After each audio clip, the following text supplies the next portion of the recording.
Hey, I'm here with David, one of my former students. Hey, fuel. Oh, You are the connoisseur you're of fuel. That's a long subject for me, but it's my son thinks I have OCD because he said, Dad, you can sit and look at your MPG gauge for a whole drive shift. But there's a lot to that. Once you get started, you're going to kind of come up with an average miles per gallon. Well, then you start making little adjustments. And if you're a little bit below that, it'll be one arrow to the left underneath it. And if you're way below it, it's going to be two arrows. And same thing if you're going downhill, getting a little bit better fuel, sorry, not gas. You get one arrow and two arrows. Well, I see that as a terrain indicator. So my biggest point would be know your terrain.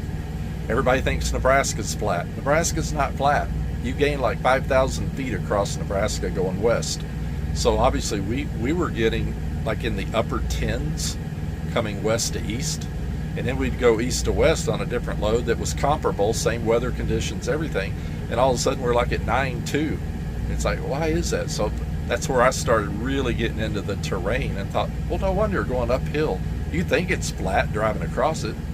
And like places like Flagstaff, Arizona, once you're there, whether you're going west or east, you're going downhill. It's up at 7,300 feet. Either direction you go, you're going to get great mileage. Now, it stinks getting up there, but there's places like Tehachapi, California. I don't remember the mileage. It's a pretty good haul to Barstow, downhill all the way. You can get like 12 miles a gallon going 65, because everybody says, what's the best speed? There is no magic speed. You have to know the conditions you're in, the terrain you're on. Sometimes 65 is your best MPG, because if you think about it, if you're coasting, would you rather coast at 65 or 53? Obviously 65. It's going to be better fuel mileage because you're covering more ground quicker. So you got to know that stuff, and it takes. I mean, to me, it's not rocket science, but it just takes a lot of time. Well, what do we have more time to do than anything is have time. We have nothing to do out here but sit and look at an MPG gauge for 8 hours. How much money do you think that you save on we'll say 1 week? Save by driving better, having your fuel mileage, or spending less on fuel by doing this? Like, do you feel like you're saving a lot per week? I think the easiest way to put it is, and Prime puts this out, but I don't think they explain it the way I like to explain it. If you get 7 miles per gallon, you got 200 gallons. That's 1,400 miles range, right? If you get 1 mile per gallon better, you get 8. All of a sudden, you get 200 more miles. Now you're at 1,600 miles for those 200 gallons. So 1 mile per gallon. Now, you want to break it down, miles per gallon, what will 200 extra miles, how many gallons is that? It's like 25? 25. So 25 times whatever the price of gas is, fuel, diesel, sorry, I say gas, got too many years. That feels expensive. Gas. So you get it up, I mean, me and my son were running, the fleet average was 8.6 approximately for the fleet average, our fleet. We were running above that. In fact, a lot of times we were in the top 5, sometimes higher than that, but like 3, 4, but usually 7, 8 in the fleet. In a Peterbilt. In a Peterbilt. And everybody says, oh, Peterbilt won't get good fuel mileage. Well, I found out, now my brand new International doesn't do as great, but it's brand new. I hit 5,000 miles in that truck, and all of a sudden it's like you flipped a switch. All of a sudden I bumped way up in my fleet for my last week I was out. And it's like, I talked to them in the shop about it, and they said, when it hits about 5,000, it'll get in its groove. And it really did. I got like 10.2 miles per gallon from Erie, Pennsylvania to St. Louis. And with a heavy load, the heaviest load I'd ever taken. So that's hilly too. 10.2 with a heavy load? For a heavy load, I was like right at 40,000 pounds. That was the heaviest one I had taken. So it wasn't doing that before. I mean, it just right when I got to about 5,000 miles, it just really, something happened. It got a lot better. So any problems with the International yet? Just I had an air leak, and I mean it was there from the get-go. I had a problem with the seat. It was there. It was on my inspection when I took the truck. I mean, everything I had wrong with it was there, but I went ahead and took it because I knew it wasn't really anything. Honestly, no, the air leak I didn't know about until after I hit the road because you couldn't see it, and it actually involves being hooked to a trailer, even though it's not the trailer. Because when you're driving bobtail, you've got your trailer brake cut out. So if it's anything in that line, you're not going to know about it until you hook up to a trailer again, or have it tested with it. They do have like dummy glad hands where they can hook it up and at least test I got that some blocks over there that block the airlines. Yeah. So no electrical problems, nothing like that. No, the rumor going around is international, you're going to have major issues with it, with the electrical and all kinds of stuff. So 5,000 miles, you haven't had I'm no about issues? 5,500 now, and nothing. I mean, it is the smoothest truck. And of course, I had a guy stop me over here at the Millennium Building here at Prime, and he saw that I had that truck. You know, he knows his numbers. You know, your truck number pretty well tells you what year it is, what make it is, and all that. He took it upon himself to stop and tell me how could I pick an international, what was I thinking, and telling me everything was going to happen. And I told him how good the ride was, and he said, "Oh, give it 1,000 miles. It'll be all loosey goosey by the time you hit 1,000." Well, I'm at 5,500. It's still the best ride I've had yet. I mean, it is smooth. Better than the Peterbilt? Oh, absolutely. Yeah, Peterbilt's definitely second, but Freightliner last. Man, I asked the loaded question and put down my own truck. No, Freightliner's good for two things. You can have it worked on anywhere, and it gets the best fuel mileage if you drive it bad. Yeah. If you want to drive all these trucks bad, Freightliner will kick everybody. Yeah. Because you can drive at 65, pedal to the metal all the time, it will get the best fuel mileage. But if you drive all of them the way you need to, I don't know who the best is, but you can get all of them really close. But Freightliner does do better maxed out. Maxed out.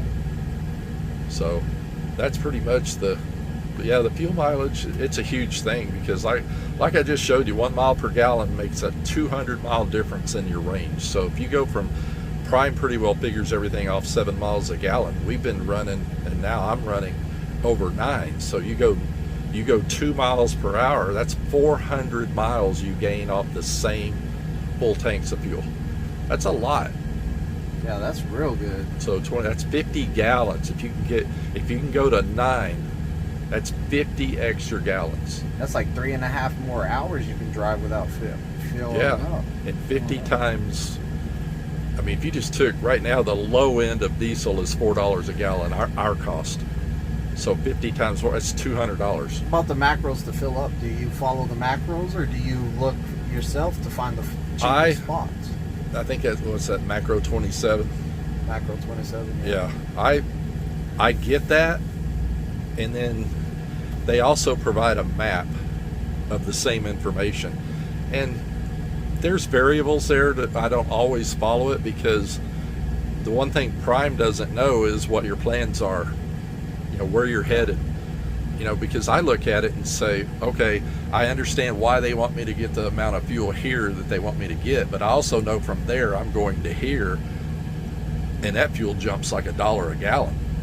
Yeah. So I'll put more in here to anticipate that, and so I can get back to that point without buying any of that fuel, especially like in California where it's easily $1 more a gallon. So if you have a pre-plan, it's even better, because you know, hey, I can make it all the way there, it's cheaper over there. Exactly. And there'll be times like if you're headed back to the terminal, there's one Circle K in our system evidently trying to get Prime's business, and it's in Dyvernon, Illinois, which is just south of Springfield, Illinois. They had the cheapest fuel price in the country on our system, and we have over 1,600 locations that they put on that map. Well, they would be the cheapest. Now, last week they suddenly dropped down. I don't know why, but for a couple of months they were like #1 on the list, and it's like, why is that? But every time I would go through there, I'd fill up.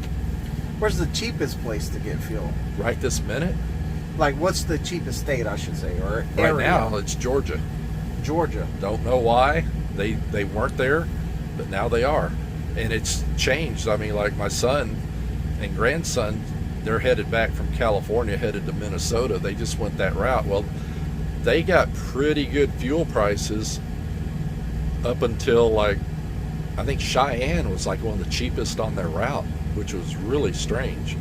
But you got to keep following it because it changes all the time, and you don't have any good reason why, but it changes. And you probably want to so what I would do is I would reset my macro 27 every day.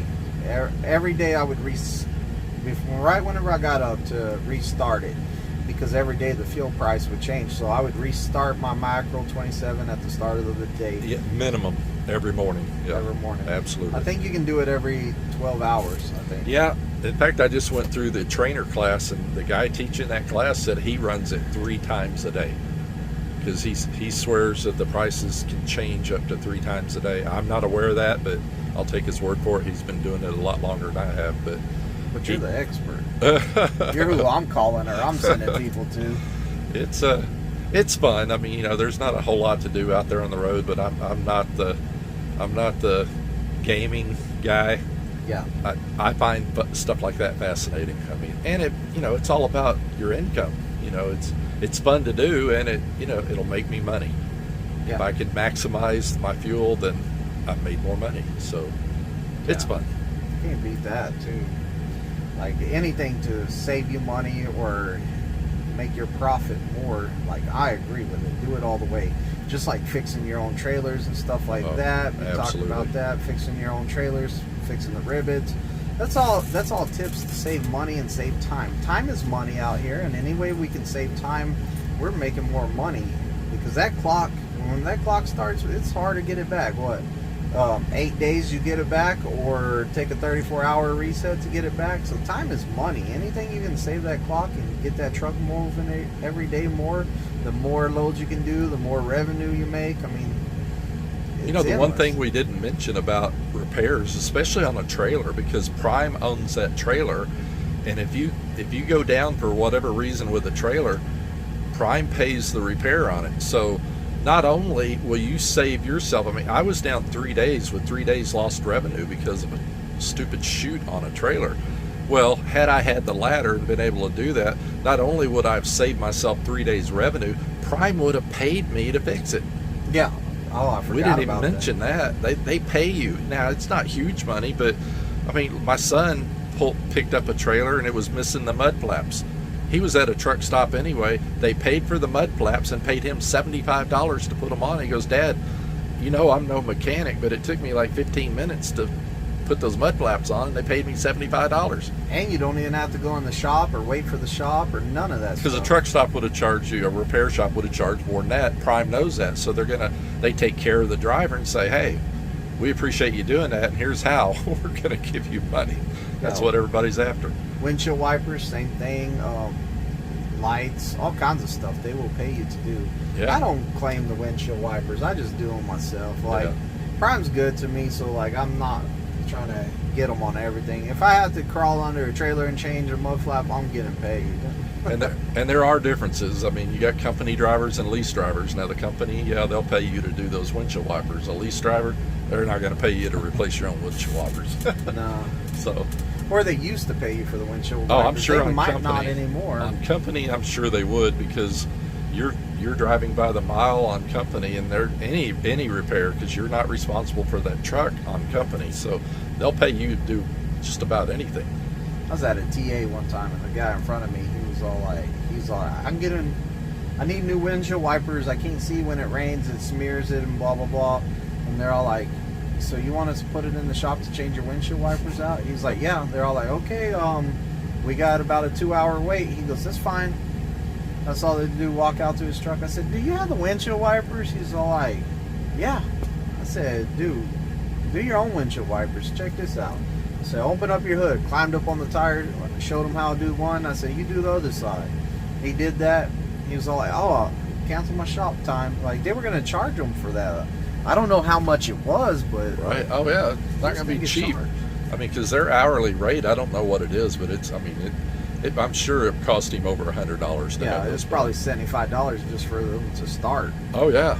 So, yeah, But there's a lot of people out there that just don't know how to do anything mechanic, and they just freeze in their mind. You know, they say, "Oh my gosh, I can't do that. I've never done that." They don't really know how easy a lot of that stuff is. But Yeah. you have to have the willingness to do it. And I'm more of the type that I'll try anything. May not do it right the first time, but I'll learn from it. Yeah.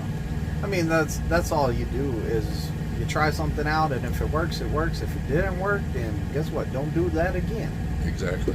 Kind of like the way you train me. Yeah. I mean, Try it out. Do whatever, man. I got to where I really got better at my training. You know, being trained was because I didn't want Daniel yelling at me. So it's like, I'm getting this because I want him to shut up. Yeah. And then a lot of times, like I remember one time you asked me, which way do I turn the wheel? I said, I don't know, just turn it. I have no idea. Just turn the wheel, see what happens. I did the same thing to your grandson, and he was all like, he just looked at me, he was all like, you know which way to turn this wheel. I said, I don't know. Just turn it back up. I don't even care. Just do something.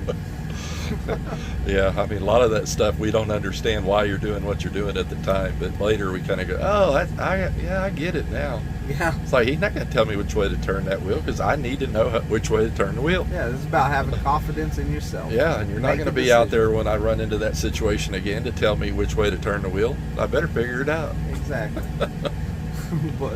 But we're going to get out of here. I need to get him to his truck. His truck's parked somewhere. I'm going to give him a ride over there. We're going to pick up his truck. And thank you for doing the video with me. And your story's inspirational about everything you've done just to get here to Prime. And I hope that people see this video and they see it and they're like, man, that is awesome. Your story is awesome. I love your story, man. I really do. And it was awesome meeting you, getting to know you. And it was awesome training your grandson, and we had a good time, and I do appreciate it. And we're gonna get out of here. Like, comment, and subscribe. And subscribe to, what was his name again? Cosmic Anti-Joke. I will be starting a YouTube channel soon. What? Yeah, it's gonna. I've been talked into it. Like I said, I'd rather have a root canal than do that, but You're good at talking. I am gonna do it. I think that, especially the heart attack thing. I mean, if I can stop one person from going through what I went through, it would be worth it. So I'm gonna do it. And everybody that knows me at Prime knows me as Mad Cardinal. Yeah. Which, if you want to do just a quick story on that, we are people that believe that God works in mysterious ways. And when I was sitting there trying to think, if I go lease, what am I gonna do? What's the name of my company? And the whole time I'm trying to think of it, and I'm always looking for inspiration or somebody with it was a sign, something. Well, we had this bay window in our living room, and this male cardinal kept flying at the glass. And so finally I timed him, and he did it like 47 times in an hour. Oh. Just kept hitting the window. He was at the bird feeder, and he saw his reflection. So he kept flying because he saw another male. That's what he saw. So he's trying to get that male. So the whole time, and then I'm finally going, man, that Cardinal sure is mad. What's he mad about? And I sit there, Mad Cardinal Trucking. Hey, that sounds pretty good. And that's where it came from? That's where it came from. I thought you were a Cardinals fan. No, not at all. I'm not a Cardinals fan, but wow, my mind's blown because Isn't all that this crazy? time I'm all like, he's a Cardinals fan. I was all like, that's all I know. But yeah, we're out of here. Thanks for watching the video, and subscribe, comment, like, and we'll be looking for his channel pretty soon. it's coming.